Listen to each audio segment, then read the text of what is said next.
Cette inauguration nous permettra enfin de dévoiler la reconstitution virtuelle du château de Couvray, aujourd'hui en ruine, mais pour permettre aux anciens de retrouver leur patrimoine et aux nouveaux de découvrir ce qu'il était jadis. Durant toute cette journée, vous aurez ainsi la possibilité de vous rendre devant les communs du château, dans le barnum situé au droit de la fontaine, afin de découvrir cette reconstitution. 2 outils seront mis à votre disposition, des casques de réalité virtuelle et un espace de visionnage sur grand écran, pour permettre une expérience plus immersive, qui sera également disponible dès aujourd'hui sur tablette et smartphone grâce à nos QR codes, mais aussi sur l'application et le site internet de la commune. Un exemple de ce QR code est disponible juste devant vous, juste derrière ici. Je remercie notre prestataire Novae. Est-ce que Novae est là? Bravo. Qui a travaillé sur cette reconstitution en utilisant des archives, des plans de masse, des écrits historiques et des relevés topographiques pour reconstituer le château le plus fidèlement possible, tel qu'il était en 1745. Grâce à la vision orbitale et aux 3 points de vue à 360 degrés proposés par l'application, vous verrez que l'environnement du château a lui aussi changé, avec notamment la disparition d'une partie des communs que j'ai découvert moi aussi récemment. Thomas Bontemps et Ronan Bontemps. vous avez créé votre entreprise. Quand est-ce qu'elle a été créée cette entreprise? Le 1er juin 2017. Et donc là, vous avez reconstitué en réalité virtuelle donc l'ancien château de Couvray. Combien de temps ça a pris? Comment est né ce projet? Alors en fait, ça a pris 1 mois et demi de reconstitution pure et dure, avec la chance d'avoir des historiens qui ont pu nous aider à concrétiser le projet, c'est-à-dire qu'ils nous ont apporté des connaissances hyper importantes qui ont permis d'accélérer un peu le processus de création.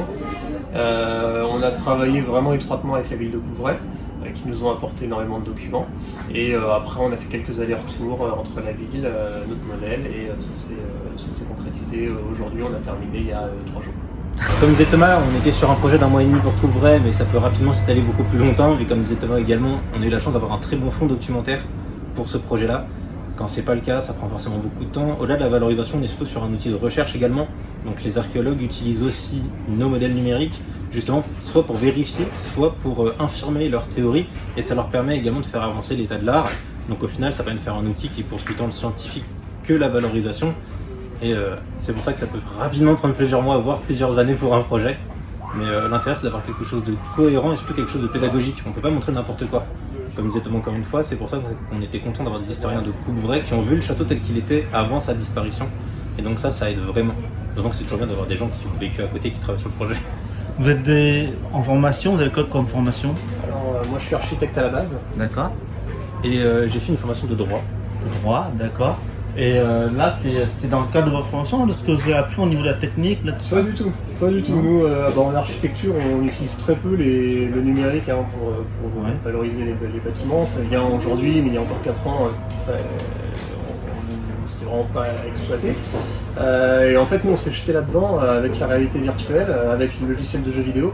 Et on s'est dit, ce serait génial que ce logiciel de jeux vidéo serve à autre chose qu'à faire du jeu vidéo, à faire des bâtiments, à projeter les gens dans des monuments qui ont disparu. Et on en a fait notre métier depuis. Je suppose que vous êtes passionné d'histoire? Ouais, absolument. Et de jeux vidéo du coup. Et de jeux vidéo, En d'accord. fait, ce qui est intéressant, c'est d'utiliser des technologies que les jeunes, enfin les gens de nos générations connaissent pour les intéresser au patrimoine. Ils ont déjà le vocabulaire et les différentes interactions. Donc ça leur permet de lier un peu leur attrait, même l'attrait général aujourd'hui pour les jeux vidéo, avec l'histoire. Et c'est quelque chose qui est porteur. Et notamment, on l'a vu avec le Covid. Le numérique, ça permet de proposer des nouvelles expériences tout en gardant les lieux fermés ou en ayant des lieux inaccessibles. Donc c'est vrai qu'on a eu un petit tremplin grâce à ça, mais on en est vraiment qu'au début, comme le dit Thomas, donc on espère que ça va avancer. Vous êtes basé donc à Champs-sur-Marne, à cette plénière d'entreprise, c'est ça? Absolument. Tout à fait, ouais. Très bien. Merci beaucoup. Merci à vous. Bonne journée.